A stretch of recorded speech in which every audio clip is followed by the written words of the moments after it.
True. Hello, everybody. Welcome to DG360. Some of you might be questioning, what is going on? Did you eat a big bowl of spaghetti? The answer is yes. We did that this morning. I shoved my face into a giant bowl of spaghetti, and it was delicious. The average person wants to maintain a balanced diet in order to live a long and healthy life. Some people are vegetarians, while others follow new movements, like the keto diet or the flexitarian diet. But hopefully we can all agree that an airplane is not part of a normal food regimen. As crazy as it sounds, that is what I don't think I saw the title of this video. Here, hold on a second. The man who ate... Are we fucking kidding me here? I love what my community decides to put into the look at this DG section. The man who ate an entire airplane. I'm calling bullshit. Michel Lotito managed to do. From a very young age, he was compelled to eat unorthodox substances. The triggering event was when the drinking glass he was using shattered. Instead of grabbing a broom and dustpan, he cleaned up the mess by eating the broken glass. Why his parents permitted this is an unexplained mystery. Even more remarkable, however, is the fact that he was not harmed after swallowing the broken glass. Nicknamed Monsieur Mange-Tout, or Mr. Eat-It-All, he quickly developed a reputation as a novelty act. By the age of 16, he was already performing around France and eating substances that would disgust. Okay, wait a second. This has to be highly dangerous and toxic for your body to handle. It's very similar to the spray that I sprayed the stash with this morning and nearly died from. I can't imagine you could eat this and live. Like, he's shitting bricks, metals, and glass. He could very well be doing that. I feel like he doesn't look like the healthiest person in the world. But can you imagine your body just like passing this through? It's definitely not breaking it down. It's definitely not doing any good for you. It's the normal person. What is going on? In fact, here? Between 1959 and 1997 alone, he ate an estimated 9 tons of metal. This is more than enough to kill the average person, but somehow he managed to digest a prodigious amount of metal. Physicians examined Lotito and determined he had a remarkably resilient digestive system. His stomach and intestines were much thicker than average, allowing him to ingest things that would kill anyone else. Lotito also had digestive juices that were unusually powerful, meaning that he could digest the unusual materials. Like acid. However, it from also Alien. meant that soft foods, such as bananas and hard-boiled eggs, made him sick. Over nearly 5 decades after eating the broken glass, Lotito expanded his taste to any number of substances. With the assistance of generous doses of mineral oil to keep his throat well lubricated, Lotito's diet included an average of 2 pounds of metal each day. Rather than feeling concerned for his health, his neighbors were thrilled to watch him eat unconventional items. In the course of his career, I mean, his teeth have to be destroyed, right? Like, what about his fucking teeth? Lotito consumed 18 bicycles, 7 TV sets, 2 beds, 15 supermarket carts, a computer, a coffin, a pair of skis, and 6 chandeliers, among many other household items and materials. Monsieur Mange-Tout's method was to break down the metal items into small parts and then swallow them individually with mineral oil. The hardest part was swallowing these sharp and sometimes painful materials, but once they were in his stomach, the unique physiology of his body took over. Explodo says this is a disorder. Man, what a shit disorder to have, man. Like, what? I mean, like, if you had to choose one disorder, man, I don't think this would be it. I don't think this would be it.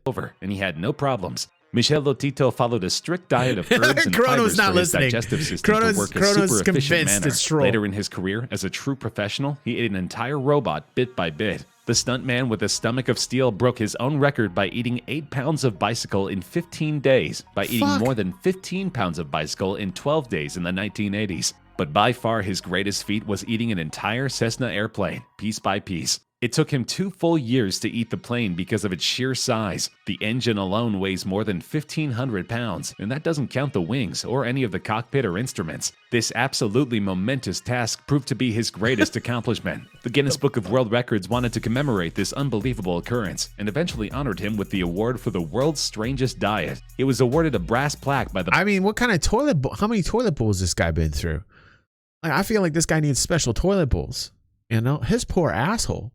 Like, dudes, like, this dude's got to be, like, really a wreck. This guy's got to be, like, a really big fucking wreck. His body has to be wrecked. His body literally has to be wrecked. How is this guy fucking alive?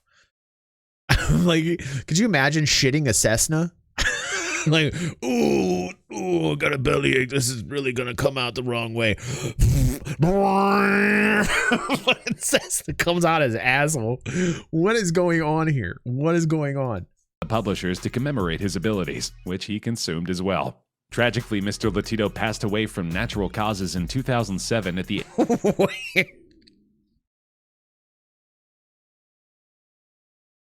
That's how fucked up life is. That's how unfair life is. This guy has been eating crazy shit his entire life. And he didn't die of anything bad. He just died of natural causes. He didn't die of cancer. Natural causes. Come on. The guy ate fucking metal for like every fucking day, man. Natural causes. There's no natural anything about this. The age of 57. Some have tried to link his death to his ongoing consumption of metal and hazardous objects, but in the end, they had little to no bearing on his fatality. Though his passing is deeply sad, he left behind a unique legacy that cannot be rivaled by anyone in history. And a long trail of metal and glass plastic shit. The man had miles and miles of shit. Fucking ridiculous. Well, we're going to follow it up, I think, with this here. Safety Council. Your starship will soon enter an area of space where humans have been previously found. Now, we understand that there are rumours and myths about the species. It's true that humans are extremely dangerous, but we believe that the best way to deal with them is to be aware of the facts. The human world, unlike all other known planets, works on a principle that they call survival of the fittest. For billions of years from the time life first appeared, their world has changed not by cooperation, but by brutal, violent competition. Humans are powered by three things. First, humans... Pussy. Money.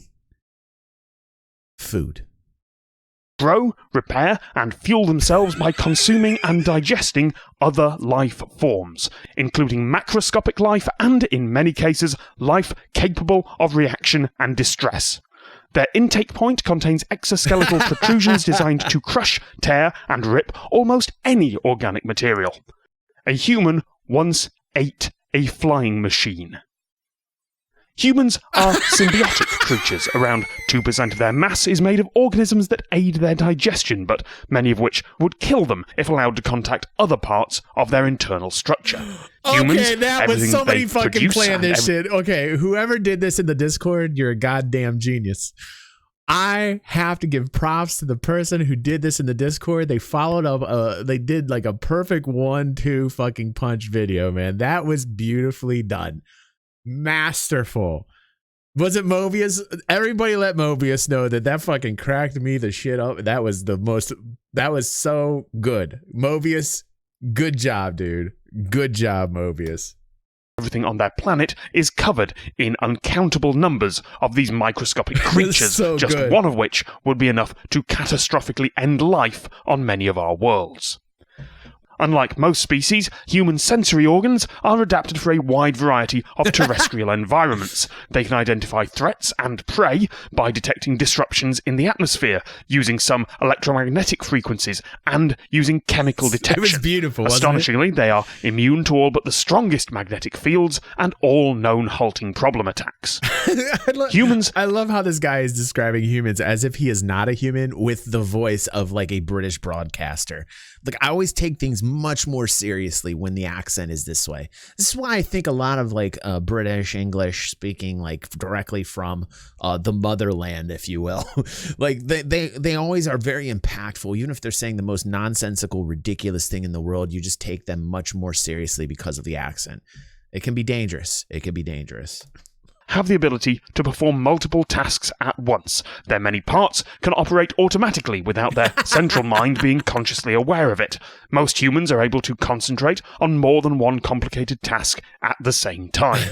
As a result, they do not need to pause to think between actions or to contemplate their next move in physical combat. They can manipulate objects with incredible speed and precision by simply willing their body to do so. Human recreation includes physical violence, mental competition, deliberate disruption of their thought processes, and in some cases, deliberately placing themselves into potentially lethal situations. Deliberately disrupting thought. Humans do have weaknesses. The second thing that powers them is oxygen. Highly flammable, highly corrosive oxygen. They are, therefore, only capable of operating in a limited number of terrestrial environments. They are also extremely susceptible to ionizing radiation, gravitational forces, and temperature changes. Their space travel thus requires extensive, complicated, and fragile life support arrangements. This is their weak point and the correct time to attack. Once they land on an oxygen-bearing planet, it is theirs and they will win. And they will win because their most startling capability is one of self-delusion. Humans are not a rational species. They do not have an intrinsic grasp of statistics or probabilities. If they did, their history would be very different. They would have followed more sensible approaches to space travel than putting their oxygenated bodies into pressurized metal boxes and throwing themselves off their planet's surface. Humans are irrational, messy, contradictory, and sometimes self-defeating. They act against each other's interests and compete viciously and brutally for limited resources. Instead of acting as one, they form complicated tribes that fight between each other. But humans also possess a high capacity for aspiration, kinship, compassion, and a ridiculous tolerance of adversity. For this reason, they are extremely dangerous and likely to take over a significant part of the galaxy in a very short time. Avoid, if at all possible. Love it. That was great. That was absolutely great. Absolutely love that. That's perfect. Pepe, next, buddy.